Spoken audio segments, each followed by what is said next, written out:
বোকাখাটত যোৱাকালি এটা খুব লো ইণ্টেন্সিটি গ্ৰেনেড এটা নিক্ষেপ কৰা হৈছিলে। অসম পুলিচৰ 3জন জোৱানে আঘাতপ্ৰাপ্ত হৈছিলে। ৰাতি আমাৰ মন্ত্ৰী অতুল বৰা ডাঙৰীয়াই তেখেতক গৈ খা খবৰ কৰিছে। ডিজিপি হৰমিত সিঙো ঘটনাস্থলীত উপস্থিত হৈছে। গোটেইকেইজন আৰক্ষীৰ জোৱান এতিয়া বিপদৰ পৰা মুক্ত আৰু সামান্য প্ৰাথমিক চিকিৎসা লৈয়ে তেওঁলোকে নিজৰ কৰ্তব্যলৈ উভতি যাব পাৰিব।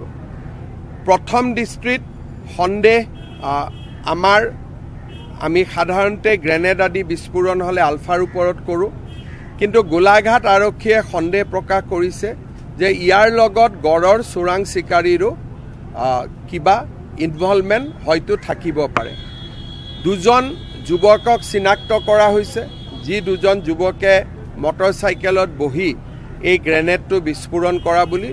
2জন যুৱক বৰ্তমান আমাৰ পুলিচৰ হাতত পৰা নাই। 2জন যুৱকে পলাই আছে। এই 2জন যুৱকক গ্ৰেপ্তাৰ কৰাৰ পিছত আমি নিশ্চিত হ'ম যে তেওঁলোক সঁচাকৈ পুলিচে সন্দেহ কৰাৰ দৰে তেওঁলোকে গ্ৰেনেড ব্লাষ্ট কৰিছিলে নে আন কোনোবা দ্বিতীয় বা তৃতীয় পক্ষই গ্ৰেনেড ব্লাষ্ট কৰিছিলে। কিন্তু গোটেই ঘটনাটো আৰক্ষীয়ে তদন্ত কৰিছে। আৰক্ষীয়ে অকল আলফাক চিন্তা কৰিয়ে তদন্ত কৰা নাই। আৰক্ষীয়ে আলফা, চোৰাং চিকাৰী আৰু আন কিবা কাৰণ হ'ব পাৰে নেকি, গোটেইকেইটা কাৰণক মুকলি কৰি তদন্তৰ গতি অব্যাহত ৰাখিছে। বোকাখাটত যোৱাকালি এটা খুব লো ইণ্টেন্সিটি গ্ৰেনেড এটা নিক্ষেপ কৰা হৈছিলে। অসম পুলিচৰ 3জন জোৱানে আঘাতপ্ৰাপ্ত হৈছিলে। ৰাতি আমাৰ মন্ত্ৰী অতুল বৰা ডাঙৰীয়াই তেখেতক গৈ খা খবৰ কৰিছে। ডিজিপি হৰমিত সিঙো ঘটনাস্থলীত উপস্থিত হৈছে। গোটেইকেইজন আৰক্ষীৰ জোৱান এতিয়া বিপদৰ পৰা মুক্ত আৰু সামান্য প্ৰাথমিক চিকিৎসা লৈয়ে তেওঁলোকে নিজৰ কৰ্তব্যলৈ উভতি যাব পাৰিব। প্ৰথম দৃষ্টিত সন্দেহ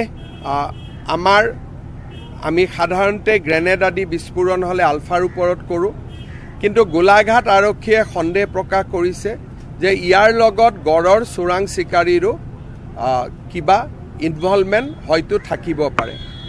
2জন যুৱকক চিনাক্ত কৰা হৈছে, যি 2জন যুৱকে মটৰচাইকেলত বহি এই গ্ৰেনেডটো বিস্ফোৰণ কৰা বুলি। 2জন যুৱক বৰ্তমান আমাৰ পুলিচৰ হাতত পৰা নাই। 2জন যুৱকে পলাই আছে। এই 2জন যুৱকক গ্ৰেপ্তাৰ কৰাৰ পিছত আমি নিশ্চিত হ'ম যে তেওঁলোক সঁচাকৈ পুলিচে সন্দেহ কৰাৰ দৰে তেওঁলোকে গ্ৰেনেড ব্লাষ্ট কৰিছিলে নে আন কোনোবা দ্বিতীয় বা তৃতীয় পক্ষই গ্ৰেনেড ব্লাষ্ট কৰিছিলে। কিন্তু গোটেই ঘটনাটো আৰক্ষীয়ে তদন্ত কৰিছে।